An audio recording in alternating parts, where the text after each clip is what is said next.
Hello, I'm Cathal Summers, And I'm Deirdre Glynn, your Teagasc Sustainability Advisors, and you're welcome to the Teagasc Environment Edge podcast, bringing you the latest information, science and opinion to improve farm sustainability.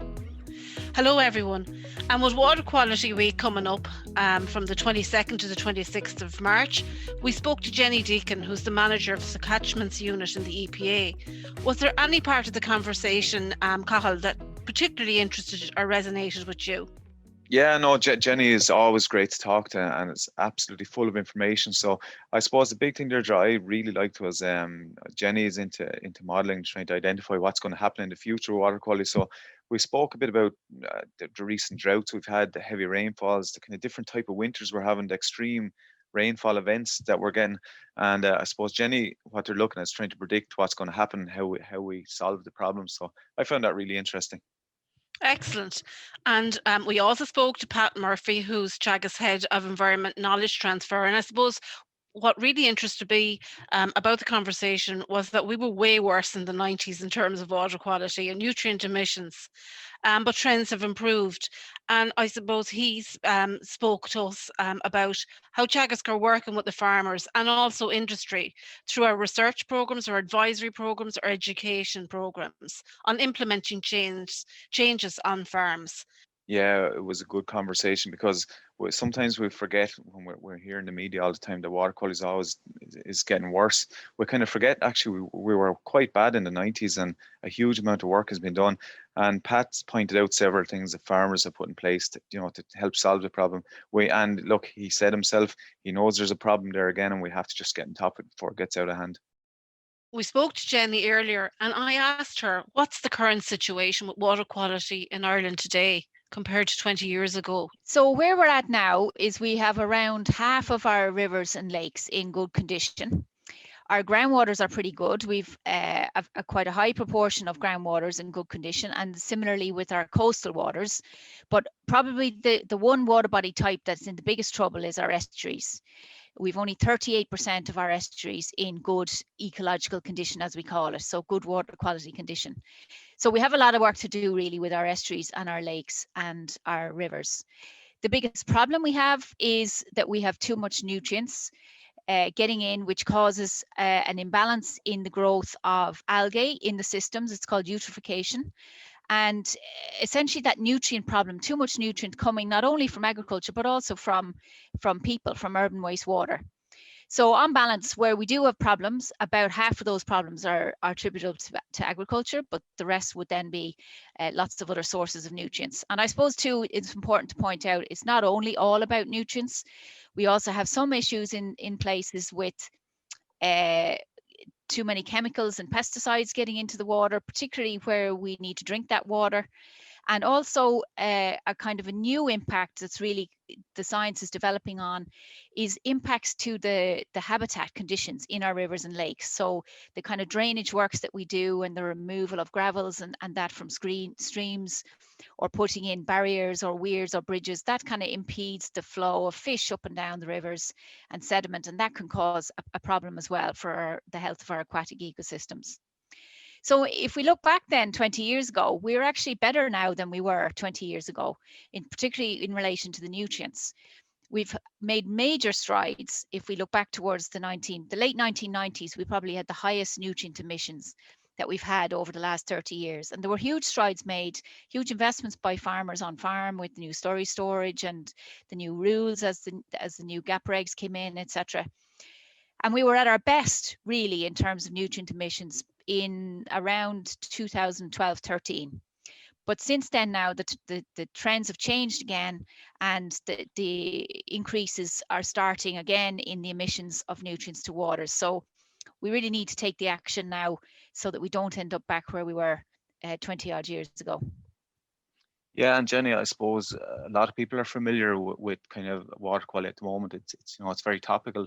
It's been spoken about an awful lot, and we know we're in a bit of an issue. I suppose agriculture is one of our biggest industries in our country, and obviously we have to contribute to issues around water quality.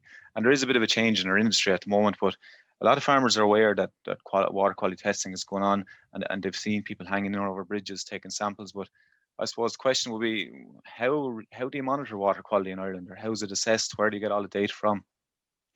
So the EPA manages the National Monitoring Programme, and it's very comprehensive. There's lots of different types of things are monitored. So we do our standard chemistry monitoring that you've described nicely there, Cathal, where you hang over bridges and you take samples, and then you measure the nutrients and the various different chemicals that are in the water. That's one set of sampling that we do.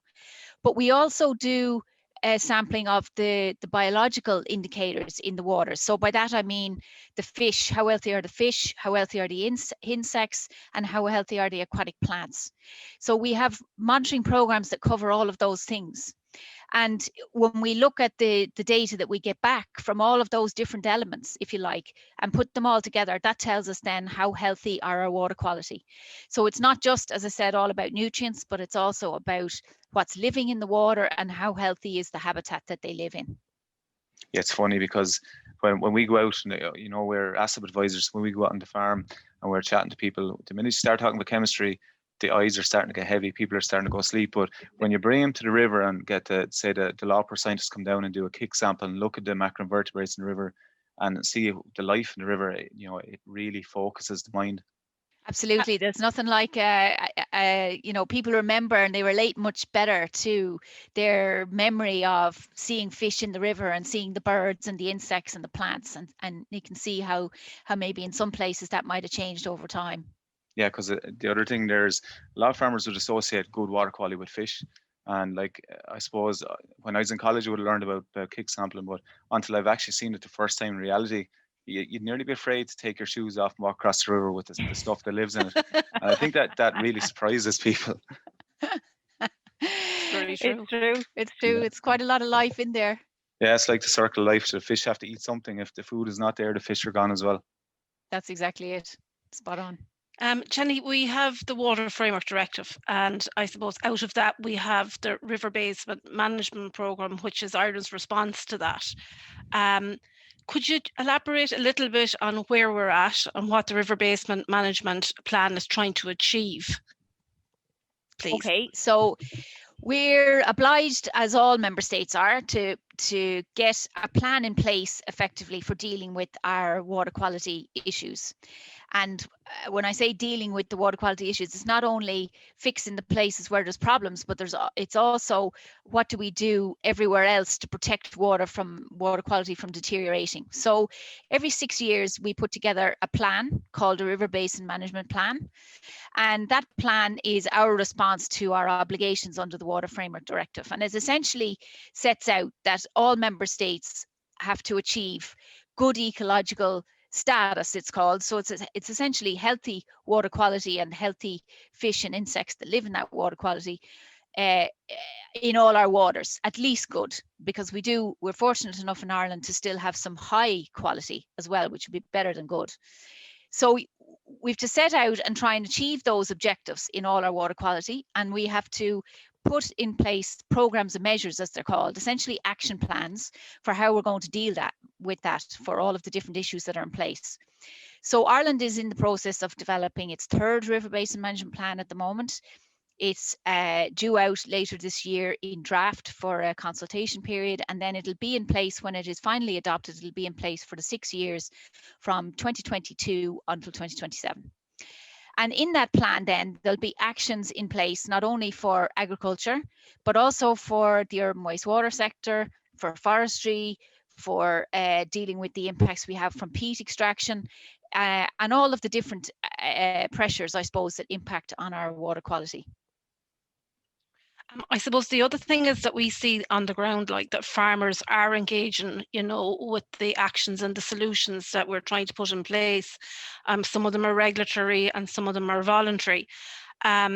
So I suppose going forward, do you think is our license to farm under threat if we don't meet our objectives under the river basement management targets?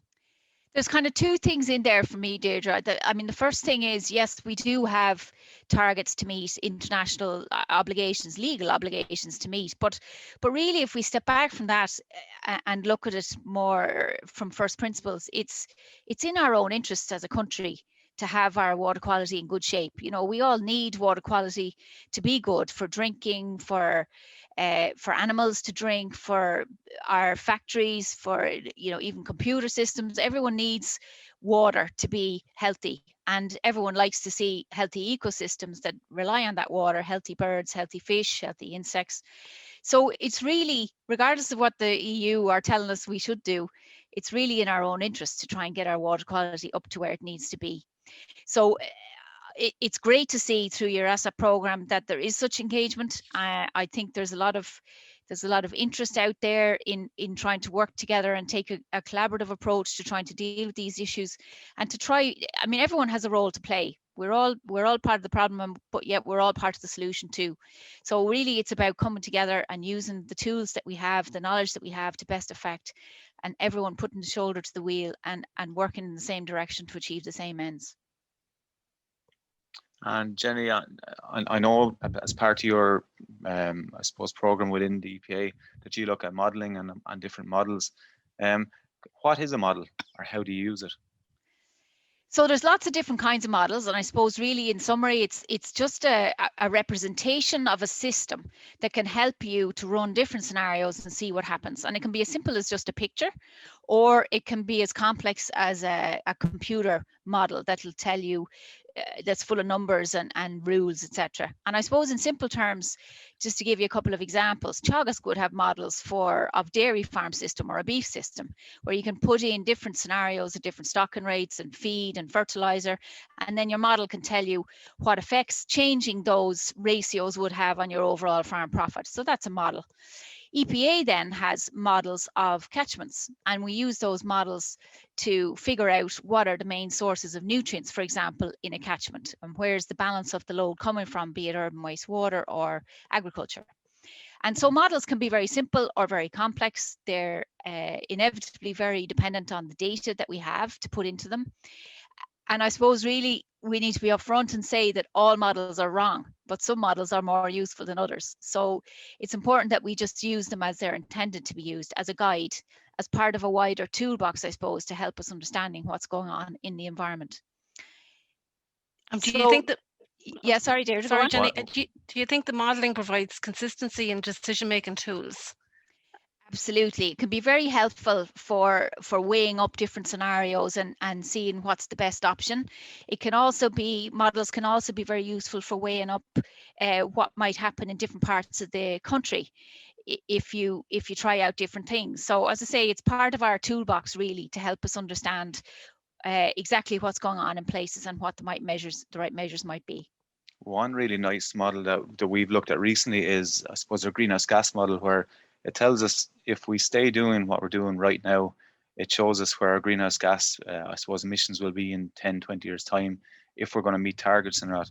But then it shows us if we put certain mitigation in place, the model changes to a lower emission.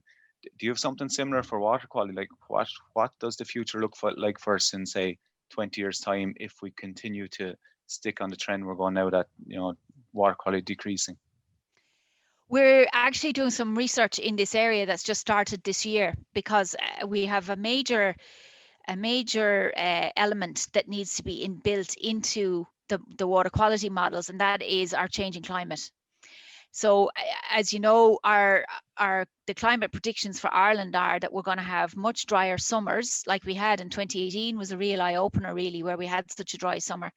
And we're going to have wetter winters and more intensive rainfall events. So we really need to be developing models, and as I said, we're starting into a big research program now to look at essentially climate proofing our measures and our actions, and trying to build more resilience into our farming systems. What does it look like if we have drier summers, for example? What impact is that going to have on water quality? And as I say, we got some insights into that in 2018 with the dry summer that we had, where we had a lot more mineralization. There was a bit more nitrogen used, I suppose, in desperation really to get grass to grow in the lack of rainfall.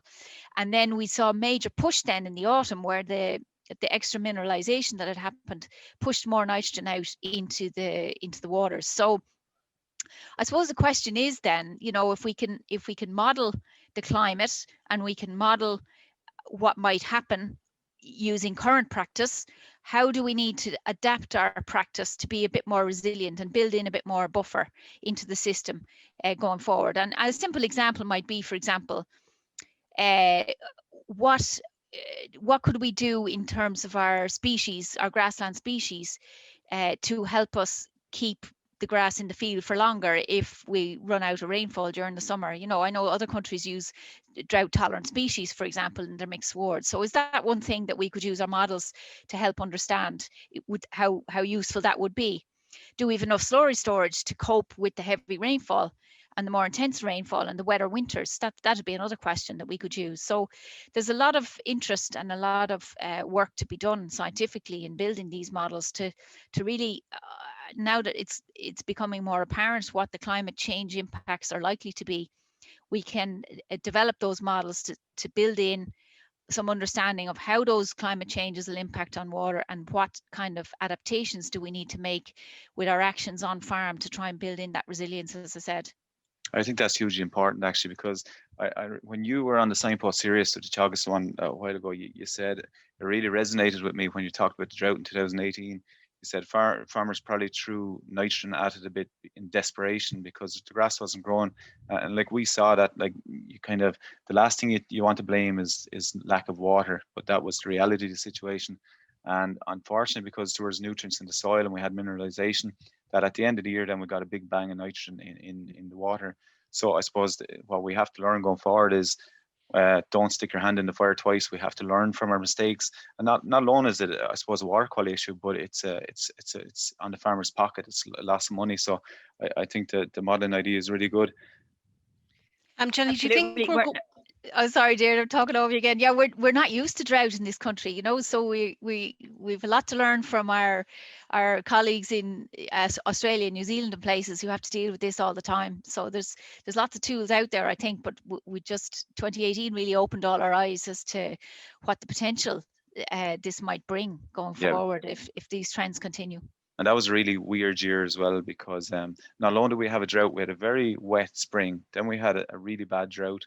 And then following up, we had this unusually mild winter, which is it's very uncommon for this country, but hopefully it's not going to be like that all the time. I don't know. I don't know. There's a lot of extremes all happened in the last 5 years. If you look at it, you've just pointed out a handful there yourself.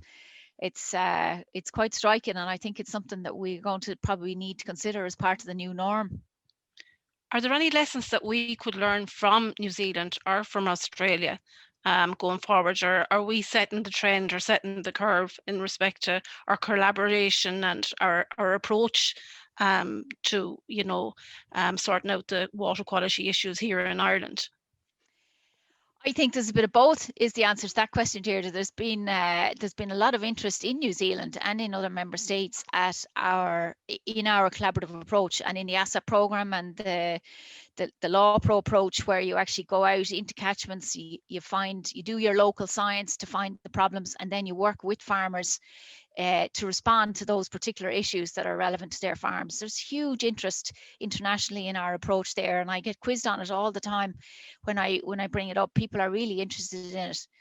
And added to that, then, our tools and maps that we've been developing as well, I think, and the expertise at farm level and advisor level to actually deal with these issues in a proactive way, in a collaborative way, and not just have to, rely only on the legislation, because that'll only ever get you so far. Really, it's about understanding what's happening on the farm and making changes that are going to work for the farmers and for the local environment and the issues. So I think we are leading the way on that. Where I think we can learn from New Zealand and Australia, and we talked about it there, is they are, I suppose, ahead of us in the climate space. You know, they have to deal all the time with dry periods and wet periods, and they have a lot more resilience inherently built into their systems, I suppose, based on experience.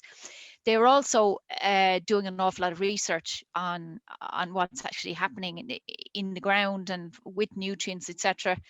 And so we can always learn from them, but they also learn from us, you know. And I know Teagasc have good links with the New Zealand researchers over and back, as would we. So yeah, lots to learn, but equally we're no slow dozers ourselves too. We need to give ourselves some credit for that. Not at all. Actually, it's funny. I was looking at Twitter there a month or so ago, and I saw a guy from New Zealand, and he was showing us his buffer zones. They're really good buffer zones and riparian margins. He was so confident that the river going down through his farm was clean that he got into the river, sat into it, pulled the glass out of his pocket, and started drinking straight out of the river. So hopefully he was okay the next day. But one last question, Jenny, just to finish off, because it's actually been a great conversation. You mentioned at the very start that our estuaries are the one thing that's a little bit worrying you. Well, amongst obviously the lakes and the rivers, but we hear a lot about algae blooms now. What's the link there? So the algae blooms come, and it's not only in the estuaries, but it can also be in freshwaters as well, in lakes. The algae bloom comes when there's too much nutrient in the water. Temperature is also a factor, and you get an explosion in growth of algae. And some of these algae are just natural, and they're fairly benign, and you'd see them on the surface of the water, but they wouldn't be doing anyone any harm. Some of them, though, can be toxic, and that's not great. If, you know, dogs could get sick, for example, or people could get sick if you swim in it. But thankfully, for the most part, the ones that we get here don't seem to be too toxic, but they can be unsightly, and they're not great for swimming in. So certainly that would be an issue. But really, I suppose the main concern for us would be in the estuaries is just the imbalance that too much nutrient brings, and that can be reflected in just even too much seaweed. I don't know if you'd have seen any of the pictures, but there are some of the estuaries down along the south coast where there's just mountains of sea lettuce or bright green algae, which has grown in response to the huge amount of nutrient that's in some of the bays there. So it just upsets the whole balance. And you mentioned it earlier, Cathal, it's the web of life, the balance between the food source and the things that live in the food source, and the water quality that they all live in. That whole circle and the web, the ecosystem web, is just totally off whack, and it puts everything out and results in an aquatic ecosystem that isn't healthy. So the main response really is just to reduce the nutrients that are causing that imbalance. Is that any specific nutrient, or is it one or the other, or both? So it's both, because all living things have a combination of nitrogen and phosphorus, and in the estuarine environment the ratio is about 1 to 16. So you get 1 part phosphorus will respond with 16 parts nitrogen. So it's finely balanced, and when you upset that balance by putting in loads of nitrogen, and there's loads of phosphorus already in the sea, that just causes a huge explosion. So what we tend to work on is, in the freshwater system, we're more concerned about bringing the phosphorus concentrations down to prevent that balance from being tipped. The rivers and lakes, freshwaters, are more sensitive to phosphorus, so we really try to drive the phosphorus measures for rivers and lakes. But when it comes to the estuaries, it's nitrogen that's the more sensitive nutrient there. So we tend to try and drive the nitrogen down then to fix that balance for the estuarine environment. Now, the sources of nitrogen and phosphorus are typically the same. They're agricultural sources, nutrients and fertilizers, and also coming from people. But it's how they get into the streams that is different. So the nitrogen tends to go through the poorly draining soils. They're the most risky, and off down into the rivers and into the estuaries. So there's a certain bundle of measures for that sort of environment, whereas the phosphorus measures tend to be more driven by overland flow on poorly draining soils. And so the types of measures there are about breaking the pathway. So it's very different depending on what your problem is in your local waterway, whether it's a phosphorus problem or a nitrogen problem. There's different risky areas in the landscape for that, and then different measures or actions that are needed to respond to those. No, that's brilliant. Thanks a million, Jenny. That's a really good conversation. I think for us and for the farmers that we visit, we can appreciate, like, if we don't understand the problem, we can't come up with a solution. So, no, thanks a million, Jenny. That was brilliant. Thank you. Thanks, Jenny. Thanks very much. Next, we spoke to Pat Murphy, who is the head of Environment Knowledge Transfer in Teagasc. And the first thing we asked Pat was, what exactly is your role in Teagasc? Okay, my title is Head of Environment Knowledge Transfer, a bit of a mouthful, but in essence, I lead the development and rollout of the Environment Advisory Programme in Teagasc. And that involves, I suppose, specific initiatives and leading specific initiatives like ASAP, but also involves integrating environment elements into the wider enterprise programme. And that involves, I suppose, also developing and working with researchers to bring the research that they are developing into those programs, and also involves the developing of support tools for advisors like NMP Online and in the past the Carbon Navigator. And in recent times, it involves a huge element of working with other organizations and bodies to support sustainability issues, and that includes working with government organizations, local authorities, agribusiness, and private advisors. So there's a huge breadth to, I suppose, the job I have in Teagasc.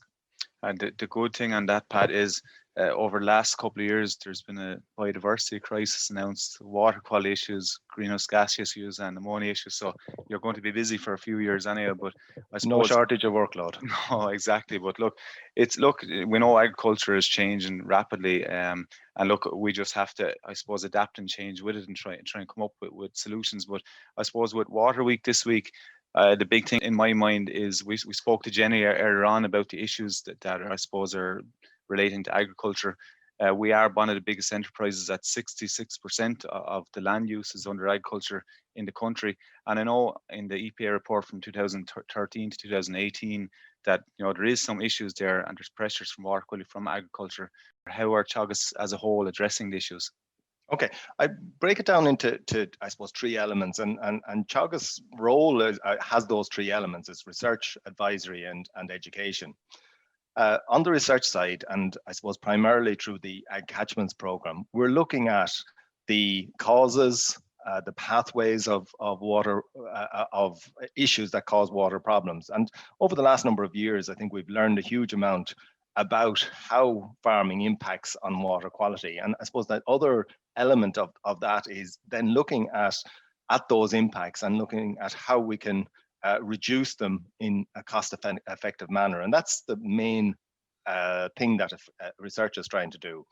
And then advisory, on the advisory side, we have the ASAP program, which yourself and Deirdre are working in. And there we work with LawPro, work with industry, in identified priority areas for action, and to work with farmers in those areas to identify and resolve issues that relate to water quality in those areas. But secondly, in relation to the work of ASAP and the broader work, it's integrating water quality issues into the broader advisory service. And that's something I think which has ramped up massively in the last couple of years, with the realization that water quality is now an issue that we really need to solve and really need to solve rapidly. And we do that through working with discussion groups in education programs and creating that link right across the advisory service to make sure that water quality is on the top of the agenda. And I suppose thirdly then is the whole area of education, and education both for established farmers and for young entrants. And I think one of the key things there is to develop an understanding of how water quality can be impacted by farming, to understand the principles underneath it. And then if you understand that, you can then have a possibility of implementing changes that will reduce it. So I think we work effectively across those 3 areas. Yeah, that's interesting actually, Pat, because when you think about it, the advisor link to the farmer is the key, and like we have lots and lots of research out there, and it's just getting that research to the ground to try and solve the issues. The other thing you mentioned there, I thought really rung a bell with me as well, was We have to remember that I suppose the core of farming is that people have to make some money to live and feed their families, and it's a job obviously, but I'm trying to find that balance then between what we do on the farm that's not negatively impacting on the environment, and I suppose trying to find that sweet spot is the difficult part. Yeah, and to try and identify those cost-effective issues and those things that we can do that don't interfere with productivity or don't cost a whole pile, and make sure to get those implemented. Yeah, totally agree. And Pat, as you've just detailed, there's an awful lot of work going on in Teagasc in terms of research and dissemination to promote good science and good practice in the agricultural sector. What are the biggest changes that you've seen in Teagasc in the last 20 to 30 years in our focus on reducing the agri-sector's impact on water quality? I suppose if you went back 30 years ago and when you heard about water quality in farming, what it was in every day or every week in the news, it was word of a fish kill or a pollution incident. And I suppose what happened first was a concerted effort to deal with those issues, with farmers and government, I suppose, investing heavily in facilities and assisted by advisors. And then after that, we had, I suppose, the introduction of the Nitrates and Water Framework Directive, which brought a regulation around the use of nutrients, which dramatically cut the level of nutrient use and improved nutrients efficiency. And I suppose in general, over the last 20 years in particular, we've had a huge increase in the understanding of the issues around water quality. About the dynamics of of nitrogen and phosphorus and how they have an impact, but also in terms of our information about individual river catchments and the issues that each one of them has. I mean, we have a huge amount of information there. And I suppose in the last 4 or 5 years, we've just had a massive increase in the focus on water quality. And I suppose right across the industry in Ireland is a determination now to resolve the issues of water quality. And that's driven at you could say at EU level, but it is also heavily driven now at national government level. And industry, dairy industry and beef industry have fairly heavily come in behind it with an understanding that we can't continue to produce without cognizance of improving water quality. So I think the final change then, I think particularly in the last 2 to 3 years, has been the attitude of farmers. And I think we are seeing a massive shift in the acceptance of farmers that there's a problem there, and in the determination of those farmers to actually do something about it. Just on that there, Pat, as well, when I knew we were going to have a chat to you, I said I'd have a quick look. We knew we were going to ask you that question. What's the change in the last 20, 30 years? Now, I didn't go back quite 30 years, but I went back in the mid-90s to my ag science when I done my green cert up in Warrenstown at the time. So I opened up the book. I have one book on the environment, and it encompasses all the environment, biodiversity, all the gases, the water, the whole lot. And then about 15 books on all the other enterprises. I think what you've just said there, that's completely turned upside down now. It's completely opposite. The environment is really dominating the last 3 years, which is really positive. And I opened up one page. There's a small chapter on water quality, and one of the pictures on it is actually a dribble bar spreader. And there's a price I have written down here, £18,000 it was at the time, so I thought I was curious. They're only really hitting farms now in the last, say, 5 to 10 years. And the other thing and Deirdre has a question for you about this in a minute, is the book is mostly dominated by the REP scheme. So it was interesting.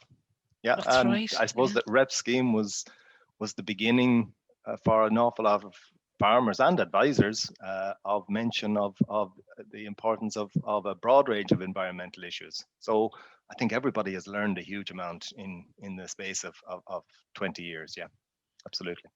I suppose over the last 20 years as well, Pat, Teagasc and indeed private planners have successfully delivered agri-environmental schemes in the format of the Rural Environmental Protection Scheme, or REPS, which was extremely popular, the EOS scheme and the GLOS scheme. I suppose these schemes, they were very prescriptive. I suppose you were paid for actions or defined actions and as per scheme regulations. Do you think going forward that these results based agri-environmental schemes based on environmental outcomes will be an effective way to improve water quality? And do you think that this model is our future? Yeah, I don't think there's any doubt about the fact that agri-environmental schemes are going to go very much towards a results-based. I think we need to be careful about what we define as results. Results may be the outcome of environmental goods in terms of high water quality or biodiversity or whatever. But I think we need to be really cognizant as well that we're dealing with a very broad spectrum of farming, from highly environmentally supportive to some which is challenging the environment. And I think it's really important that under the guise of results, we also include the movement from a bad position to a not so bad position. So in other words, it's the journey, and we should be targeting the journey, not just the final outcome. Because if we look at just targeting high levels of environmental performance at the end, we may turn off a lot of farmers who are a long way from that and don't see themselves getting there. So I think the one key thing is we create space to allow every farmer who wants to participate in agri-environmental schemes to do so from their base, moving towards a better outcome, not just focusing on really high quality environmental outcomes. So Pat, I suppose, look, there's a bit of pinpointing going on, I suppose, in the last number of years where the quota, I suppose, ceased and dairy production increased. And there's a bit of a link there to look at the water quality. It looks like it's in a little bit of decline since that time. Yeah, I suppose the issue of dairy cow numbers kind of now dominates the conversation in relation to water quality. And I'll address the question, but I'll have a bit of a but at the end of it. And there's no question. I think increased cow numbers on dairy farms and in dairy areas have a number of potential impacts. And I think these include stocking rate on the grazing platform, the use of more N and the deposition of N by the extra cows. I think the drive to early grass has pushed the use of nitrogen earlier in the year when there's the highest risk of loss. And I think the third element is the pressure on slurry storage has pushed that slurry is going out maybe a bit earlier and a bit later than it would have in the past. But I think a lot of these issues are resolvable. But I think one of the big issues I have in relation to I suppose the constant linkage to reduction in water quality to the expansion of the dairy herd is that's taken the focus off where most of the problem exists. And I suppose just as an aside, the highest proportion of good and high water bodies in any county in the country is in Cork. Now, what that's telling me is there's a lot of other problems right around the country. And in relation to the focus on dairy, I think it's given the impression to people that dairy is the only problem there, when in fact we have a wide range of problems right around the country that need to be resolved, and it needs to be done by all farmers, not just dairy farms. So while yes, increased numbers of dairy is putting pressure on, I think the focus has to be much broader than the increase in dairy and the pressure it's putting on.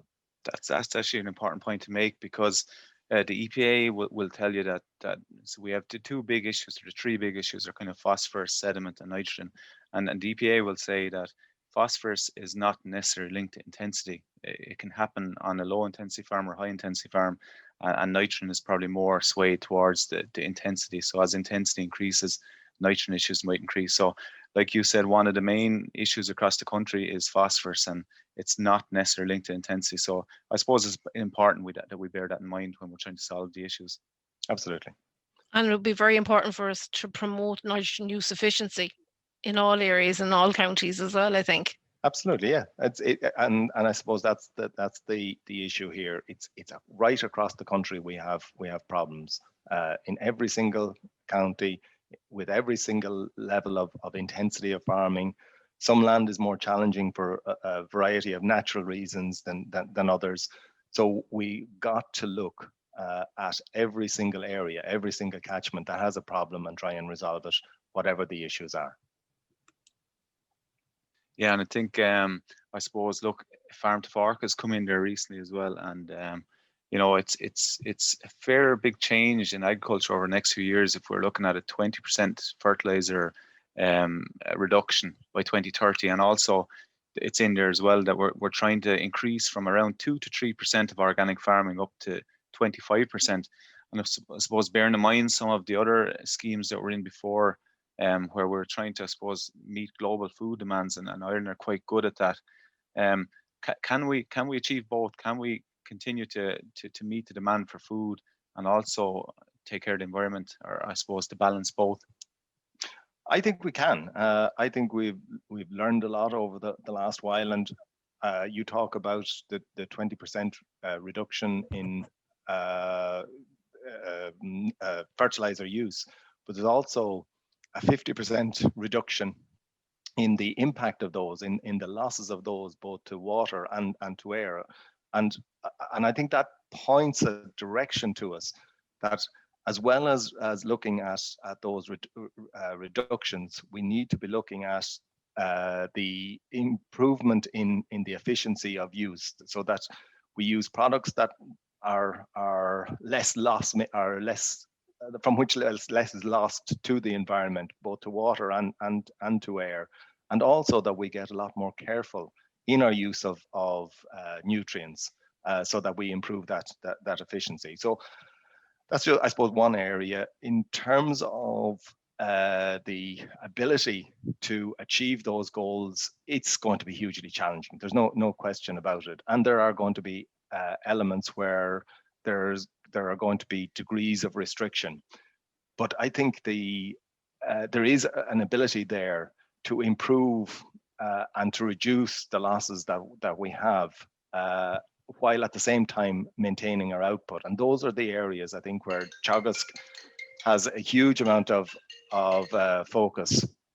And I suppose it's Teagasc's raison d'etre, if you want, is to be there to support farmers, both at a commercial and at maybe a more extensive level, to produce food, but to do so in a way that's not damaging to the environment. So it is going to be a huge challenge. There are going to be increased regulations that will cause certain farmers certain difficulties, and those will be aimed at reducing environmental impact.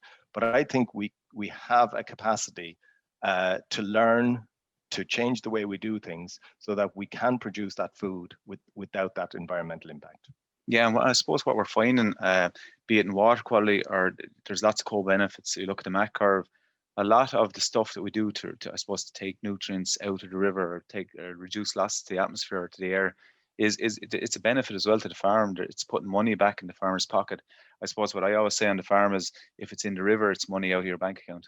Absolutely. And again, I think a lot of the work that's going on, and you could say it's early stage yet, but there's prospects there in terms of the use of clover, but also in the use of multi-species swards, look to have tremendous capability to reduce inputs while maintaining output and potentially increasing profit. So there are ways, and we are learning as we're being forced to consider more and more the environmental impacts. We are also coming up with methodologies to improve our profitability at the same time. So I think I wouldn't be negative about it. I think it's improving our environmental outcomes can be a really positive, for Irish farmers. For sure. And like, if you look at the evolution of farming over the last 50 years, if there's anybody that can rise to a challenge, it's going to be the farming community. Yep, absolutely. Done Very it before. true. Okay, thank you, Pat, very much for taking the time out to chat with us today. I suppose it's clear from our conversation that although we still have a lot of work to do in terms of reducing our impacts on water quality and the environment, we're making great strides in the right direction with our research, with our advisory, and also with our joined up thinking and collaboration. Yeah, and thanks for the opportunity. And that's it for this episode of the Teagasc Environment Edge podcast. Tune into Catherine Egan on the Teagasc Beef Edge and Emma Louise Coffey on the Teagasc Dairy Edge podcasts, where you will hear more about the OSAP service and what's going on for Water Week. Thanks to Jenny Deakin of the EPA and Pat Murphy Teagasc for joining us on the show. Don't forget to rate, review and subscribe to the podcast. You can listen on Apple and Google Podcasts as well as Spotify, and for more information go to the Teagasc website at teagasc.ie. I'm Cathal Summers. And I'm Deirdre Glynn. Join us next time for the Teagasc Environment Edge podcast, signpost to farm sustainability.